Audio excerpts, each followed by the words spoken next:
Olá pessoal, tudo bem com vocês? Mais um Diálogo Cast aqui com vocês. Antes de mais nada, lembre-se de se inscrever, compartilhar e seguir a gente nas nossas redes sociais. Hoje a gente está aqui com a Ruth, ela vai falar sobre empreendedorismo feminino e sobre alguns assuntos que podem ser muito relevantes a você dentro desse diálogo. Muito bem-vinda, Ruth. Eu gostaria desde já agradecer a sua presença aqui no nosso Diálogo Cast.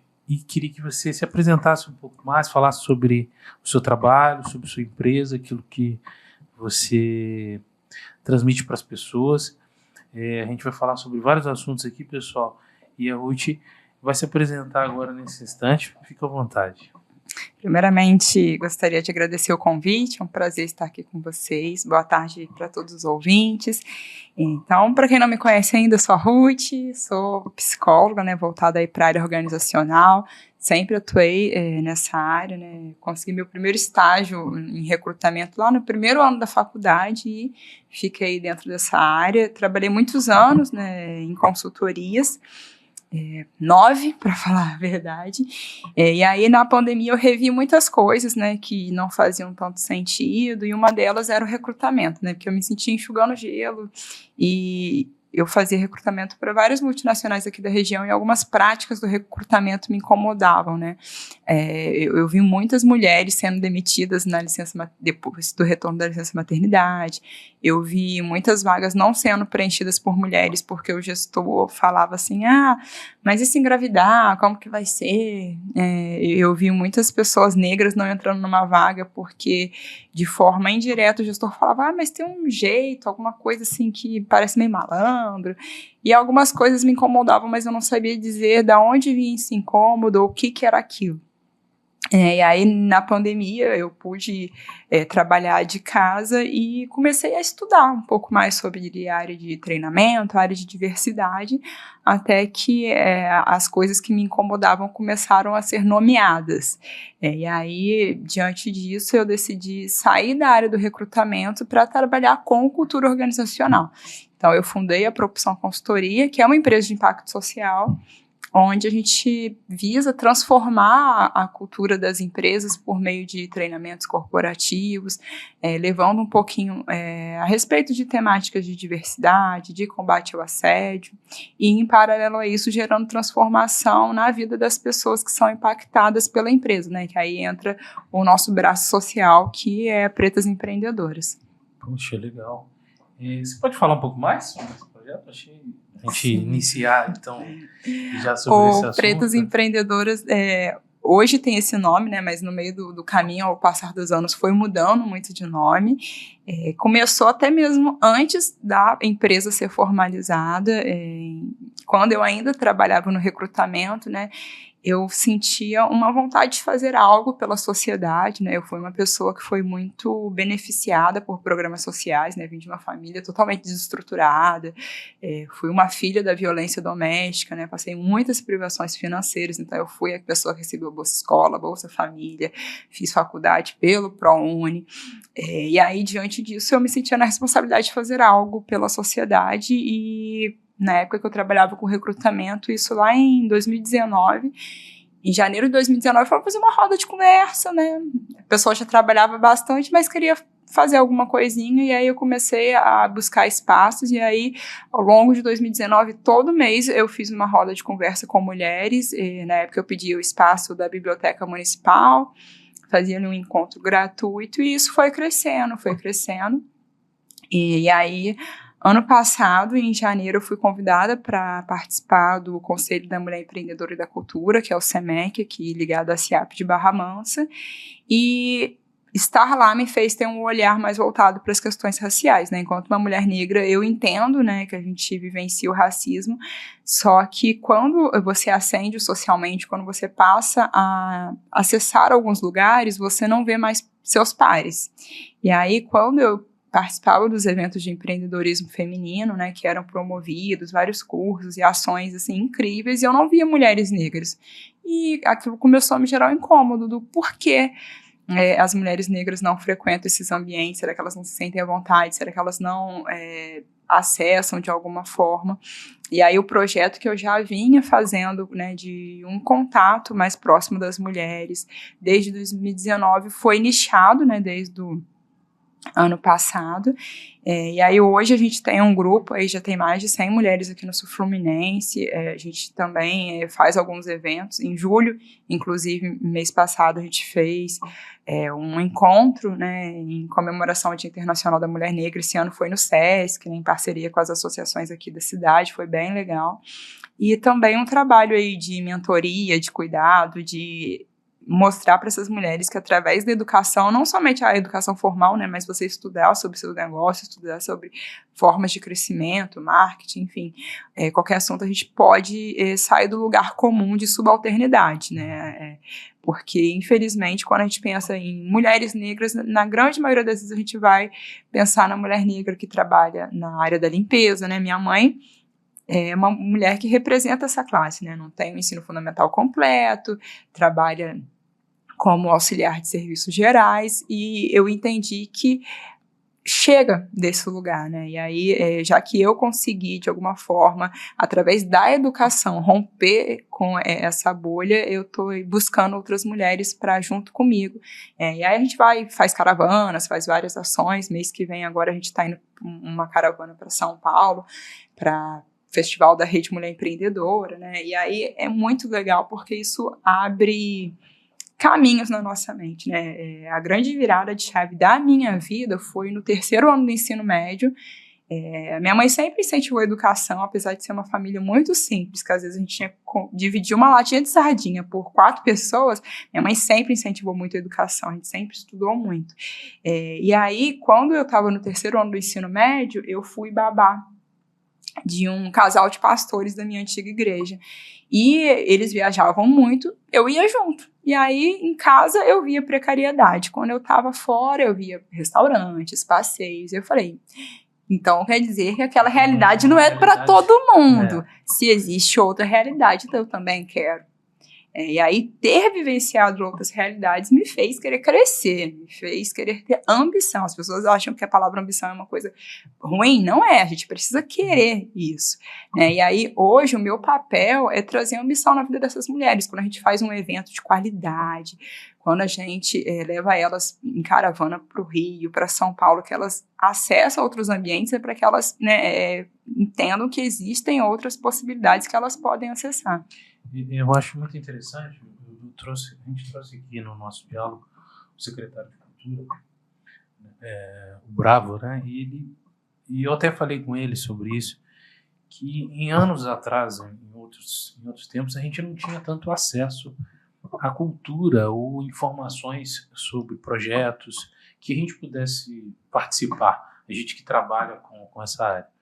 E você falando isso, às vezes eu, né, como pessoa negra também, eu fico perguntando onde que essas pessoas vão encontrar essas informações, né? Onde essas mulheres vão encontrar essas informações. Talvez, não sei, se elas não têm o celular, se não tem o tempo, né, que a mulher está ali trabalhando, ela é mãe, muitas das vezes é empreendedora, muitas das vezes... Como ela tem esse acesso a essas informações dentro da nossa cidade? Isso colocando dentro da nossa cidade, né?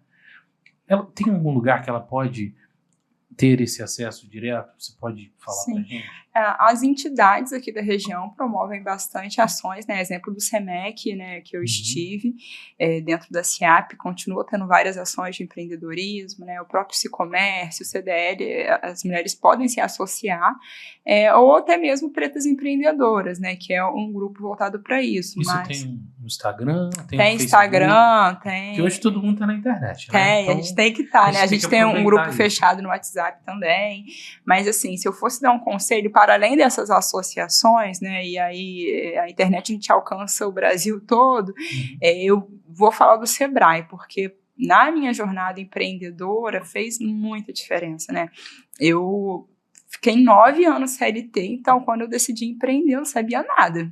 E aí eu tinha uma vaga ideia que daria tudo muito certo, porque eu sabia o que era ser consultoria, mas para você vender o seu serviço, para você ofertar isso para o cliente, tem uma série de pré-requisitos para você prestar serviços, às vezes para uma multinacional, e aí foi um balde de água fria. Eu falei, gente, como assim? Mas eu tenho que dar conta do marketing, do financeiro, e não tenho um salário fechado todo mês, e cadê meus benefícios? Empreender não é fácil.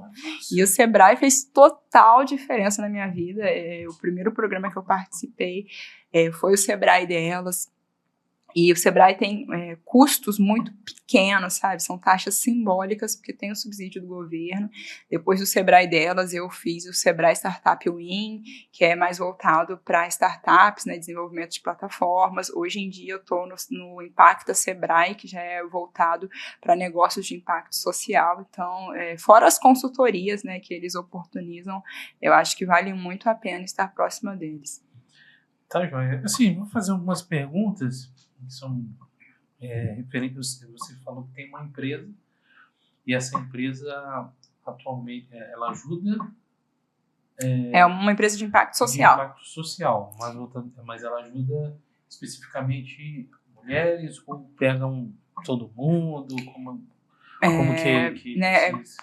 Eu tentei unir a minha paixão, que era as mulheres, com o meu negócio, né? E aí, eu até tentei abrir uma ONG, levei um golpe, perdi um dinheiro, coisas da vida, né? Meu Deus. Mas, enfim, tudo é permissão de Deus, ok, tudo bem, superei o trauma. Mas hoje eu vejo que foi mais importante porque as organizações não governamentais são fundamentais para o desenvolvimento do nosso país, mas tem um problema que elas dependem de editais. E aí, quando tem edital, você está rodando o programa. Quando você não tem edital, você não faz mais nada. Quando eu decido fazer um negócio de impacto social, através do meu produto, através do meu serviço, eu vou ter capital para rodar os meus projetos. E aí não é que eu não possa participar de editais, mas eu não fico presa a isso. Então, hoje, a nossa plataforma está sendo desenvolvida para que a gente pegue as pessoas em vulnerabilidade social e oportunize acesso de informação, de educação, mas para além disso, eu tenho um outro público que é o público principal hoje do meu negócio, que são pessoas, mulheres, pessoas negras, pessoas trans altamente capacitadas, muitas das vezes têm mestrado, têm doutorado, têm pós-graduação, tem um currículo impecável, mas essas pessoas não conseguem transmitir o seu conhecimento e receber por isso.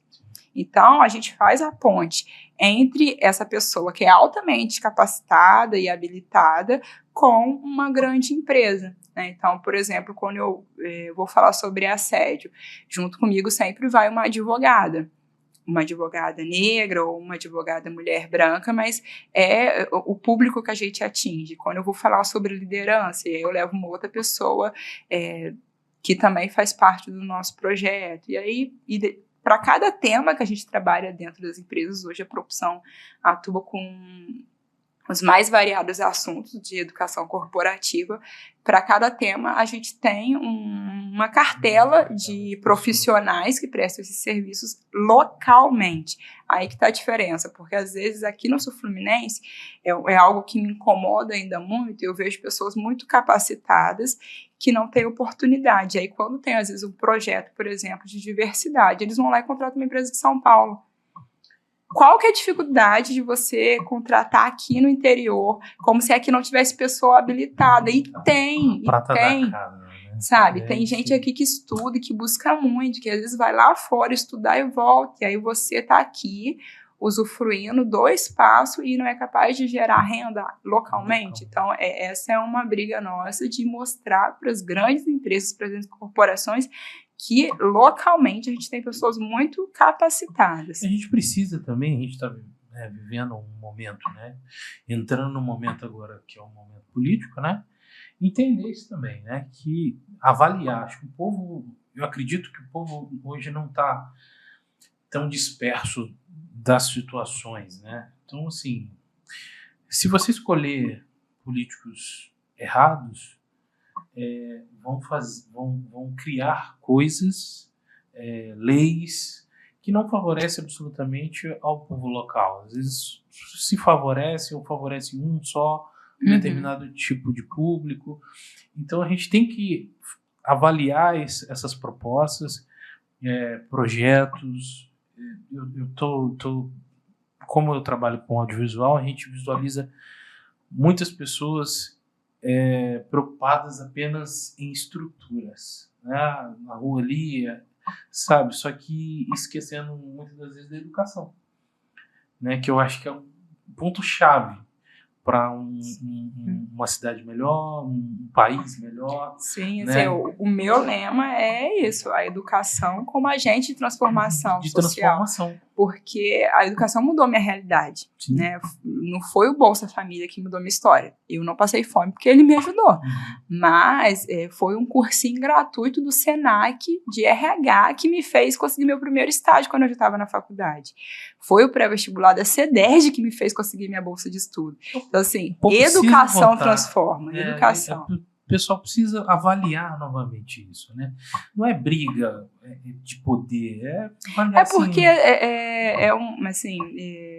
a política, né, é algo que eu não me debruço muito, mas o que eu entendo é que aquilo lá não vai ganhar voto quando você investe em educação, né? Você transformar, às vezes, uma rua, e eu não estou falando que seja ruim, não seja ruim, né? A gente quer sim precisa, acessibilidade, tudo isso, mas talvez a população não entenda ainda, né, que o que de fato é importante. E aí ela vai votar, às vezes, no político porque fez lá uma reforma, construiu uma via, e não vai votar no outro que criou uma escola, né? Criou uma escola, ou criou um projeto voltado para isso, né? Eu acho que falta muito isso, essa análise do povo em colocar dentro de uma Câmara Municipal pessoas capacitadas, que eu acho que isso que também é muito importante olhar, né? Às vezes tem lá, eu não sei quantos vereadores vão ter esse ano, mas vai ter um monte, a gente vai saber que vai ter um monte de vereadores. Sim, é difícil avaliar todo mundo, é muito difícil avaliar todo mundo, mas para e começa assim, poxa, tem um professor aqui envolvido, tem um médico ali envolvido. Vamos escutar as propostas daquele médico? Tem uma psicóloga aqui envolvida. Esse assunto é polêmico. Assunto porque, polêmico, mas... eu não gosto muito nem de entrar para falar a verdade, porque minhas opiniões são assim, bem fortes quanto a isso. Mas, assim, o que eu vejo, pelo menos em Barra Mansa, onde eu estou instalada, o papel, né, aí falando dos vereadores, não tenho vereador predileto, não tenho nenhuma inimizade com nenhum. Olhando para a população que vota, muitas das vezes ela vai votar naquele vereador que diz que fez uma reforma lá no bairro, que levou um postinho, que levou isso, que levou aquilo, sendo que o papel do vereador não é esse, galera. As pessoas não entendem que o papel não é esse. Então, a pessoa que está ganhando voto porque está, de alguma forma, ajudando o bairro, né, que levou isso, levou aquilo, né, o papel dela não era esse, mas acaba sendo vendido e a população compra essa ideia, né? Mas então, você entende que a política, ela, não queremos entrar aqui nisso, mas a política, ela sim é importante, para que ela está na mão do povo. Sim, né? sim. E se o povo sofre em alguns momentos, é porque talvez colocou totalmente. Pessoas, é o reflexo. É um reflexo, totalmente pessoas despreparadas para isso. E isso é muito legal quando a gente conversa com pessoas que utilizaram, sim, de projetos sociais para se capacitarem, para se transformarem, para poder ajudar outras pessoas. Então a gente tem que pensar eu defendo, né, símbolo, essas ações, mas com cuidado, porque assim, numa população de 100 pessoas, quantas que são, né, que recebem um benefício vão ascender socialmente, tenha algum tipo de acompanhamento para que essa pessoa se desenvolva, que não fique a vida inteira dependendo de assistencialismo. Tem isso também. Então, esse é um cuidado. Eu lembro que muito novinha ainda, quando a gente não precisou mais receber o Bolsa Família, a gente falou com a minha mãe, não, é hora de ir lá e falar que a gente não quer mais. Mas, muitas das vezes, essa não é a realidade, né? A gente tem alguns projetos, né? Já visitei alguns CRAs, levando alguns projetos, e o que a gente vê muitas das vezes é até oferta um curso, oferta ali uma capacitação, a pessoa às vezes até faz, porque faz parte do jogo, ela cumprir ali as atividades que o local propõe para ela continuar recebendo seu benefício, só que muitas das vezes aquilo lá não vai reverberar numa mudança de vida, né? Então, fiz um curso, eu vou começar a trabalhar naquela área? Não, só fiz por fazer e pronto, acabou, né? Então, é uma estrutura complexa aí que talvez, né, precisa ir muito a fundo, mas eu acredito muito nas crianças, sabe? Acho que se a gente investe hoje, a gente tem frutos na manhã, e talvez não esteja sendo investido porque essa roda, né, fica o tempo todo alimentando o próprio sistema. Sai do sistema. Mas vamos voltar aqui para o empreendedorismo, já que é um assunto que é muito legal, que eu também gosto de falar, mas falando sobre empreendedorismo feminino. Minha esposa é empreendedora também. E como você vê o futuro do empreendedorismo feminino? Quais as tendências, as mudanças que você acredita que serão mais relevantes para as mulheres empreendedoras? Acho que o primeiro ponto é não romantizar o empreendedorismo. Hoje em dia, muita gente está precisando empreender porque as condições de trabalho não estão boas. Porque, às vezes, a pessoa tem um emprego e não está dando conta de se manter. Né? E aí, às vezes, a pessoa fala assim, a pessoa está empreendendo com Uber. Não, galera, isso não é empreender. Né? Então, assim, esse é um primeiro ponto. Né? Eu não digo nem que, assim, o Uber, hoje, avaliando junto com amigos que também utilizam, que trabalham com isso, o que você pode dizer? É um extra? Não, tem gente que tem isso como renda principal, e tudo bem, eu amo aplicativo e consumo bastante deles, né? Eu só quis trazer uma reflexão que isso não é o empreendedorismo, né? Mas enfim. Normal, né? Eu não consigo, eu falo assim, como motorista, a conta não fecha. Se tem gente que tá, porque tá fazendo sentido, né? Mas assim, sem entrar muito a fundo nessa temática específica, é só pra gente não romantizar algumas coisas, né? E aí, tô falando o nome aqui de várias empresas, né? Mas, por exemplo, o cara que tá trabalhando pro iFood fazendo entrega, cara, isso não é empreendedorismo.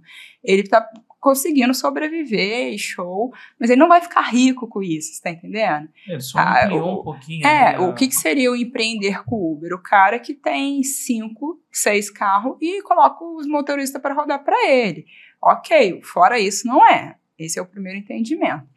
E aí, quando a gente fala do empreendedorismo feminino, o que eu vejo assim, de bacana é que muitas mulheres entram principalmente relacionadas à questão da maternidade, porque não tem filhos ainda, mas o que a gente consegue acompanhar é que muitas das vezes o mercado não consegue absorver essa mulher assim que o neném nasce, né? E aí a gente vai entrar na questão de políticas públicas, porque falta creche, uma infinidade de coisas que precisam, né, estar ali junto.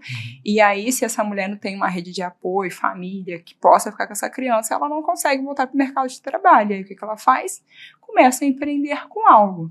Né? E aí, uma coisa que eu acho muito potente nas mulheres é que elas, a gente consegue ver uma união e um movimento e uma busca, né? Tanto é que os eventos de mulheres lotam, né? Às vezes durante a semana, final de semana, não importa o dia, se é à noite, se é de manhã, você marca uma capacitação, as mulheres estão sedentas por conhecer e por crescer. Então, nesse sentido, eu acho que o empreendedorismo feminino tem um potencial gigantesco de mudar realidades, né, de transformar. Você consegue ver a diferença? Assim, eu sei porque, né, em casa eu tenho e eu sou também empreendedor.